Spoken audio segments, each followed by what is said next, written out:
साल 2001 की लगान फिल्म याद है आपको, जिसमें आमिर खान ने प्रोटैगनिस्ट का रोल प्ले किया था और अंग्रेजों ने भारत में रह रहे छोटे किसानों से लगान वसूला था, बड़ा लगान। उस लगान को बचाने के लिए आमिर खान ने एक टीम बनाई जिसमें कचरा ने बड़ा इंपॉर्टेंट रोल प्ले किया और वो टीम जीती और लगान माफ हुआ। लेकिन अब ये लगान माफ कराने के लिए ना तो आपके पास कोई कचरा है, ना ही एक क्रिकेट टीम है और ना ही क्रिकेट का मैच है जिसे जीतकर आप टैक्स से खुद को बचा सकते हैं। आज के इस वीडियो में मैं आपको इंडियन टैक्स सिस्टम के बारे में 3 ऐसे फैक्ट्स बताऊंगा जो आपको लगान मूवी की और प्री कॉलोनियल एज की एक बार फिर से याद दिला देंगे। क्या आप जानते हैं कि हमारे देश में इनकम टैक्स देने वाले लोगों की संख्या कितनी है?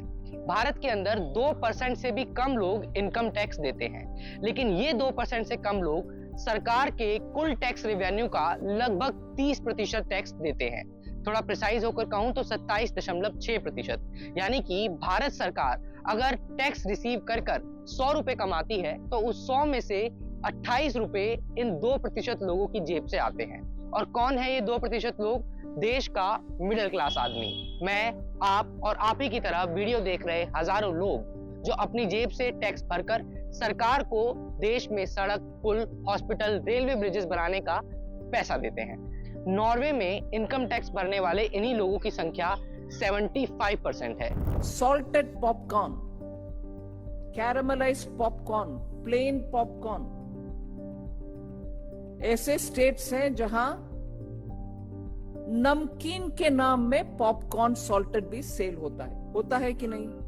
नमकीन है वो, मगर जब पॉपकॉर्न सॉल्टेड सिर्फ नहीं है, उसमें कैरामलाइज्ड पॉपकॉर्न भी मार्केट में आता है एडेड शुगर के साथ। हाल ही में देश की फाइनेंस मिनिस्टर निर्मला सीतारमण का एक वीडियो वायरल हुआ था जिसमें उन्होंने पॉपकॉर्न के ऊपर कैटेगरी वाइज लगने वाले अलग अलग टैक्सेस का जिक्र किया। कैरेमल पॉपकॉर्न के ऊपर अलग टैक्स, नमकीन पॉपकॉर्न के ऊपर अलग टैक्स, कच्चा भुट्टे के दाने के ऊपर अलग टैक्स, तो भुना हुआ भुट्टे के दाने के ऊपर अलग टैक्स। लेकिन अगर ये सारे टैक्सेस सुन के आप हैरान हो रहे हैं तो मैं आपको एक और टैक्स के बारे में बताता हूं जो आपको अनरियल लगेगा। साल 1973 इंदिरा गांधी देश की प्राइम मिनिस्टर हुआ करती थी और उस दौरान इंदिरा गांधी गवर्नमेंट ने एक ऐसा टैक्स लॉन्च किया जिस टैक्स के मुताबिक अगर आप 2 लाख रुपए से ज्यादा कुछ भी कमाते हैं तो आपको 97% तक टैक्स देना होगा। जरा सोच के देखिए कि आप अपनी मेहनत से 100 रुपए कमाएं और उसमें से आपको सिर्फ 3 रुपए ही मिल पाए, बचा हुआ 97 रुपए सरकार आपसे ले जाए। ये कोई हाइपोथेटिकल बात नहीं है, लेकिन 1973 में इंडिया पाकिस्तान वॉर के बाद भारत में ऐसा हुआ था। If you buy a house from me today in Mumbai, 50% of it money goes to the government directly or indirectly.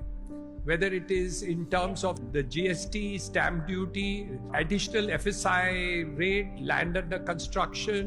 इस क्लिप में आपने हीरानंदानी साहब को सुना जिसमें उन्होंने बताया कि कैसे भारत सरकार के टैक्स सिस्टम की वजह से मुंबई का रियल एस्टेट आसमान छू रहा है। हीरानंदानी साहब का कहना है कि अगर आप 100 रुपए का एक अपार्टमेंट खरीदते हैं तो उसमें से 50 से 55 रुपए भारत सरकार की जेब में टैक्स के तौर पर जाता है, जो एक कारण है कि भारत के अंदर रियल एस्टेट महंगा हो रहा है, खास तौर पर मुंबई जैसे बड़े शहरों में। साल 2004 में पी चिदम्बरम साहब देश के फाइनेंस मिनिस्टर थे।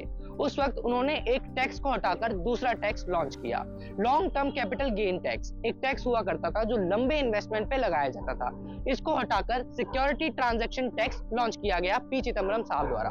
लेकिन साल 2018 में सरकार बदली और नए फाइनेंस मिनिस्टर आए, अरुण जेटली साहब। अरुण जेटली जी ने एसटीटी को हटाकर एलटीजीसी को वापस लगाया, long term capital gain tax.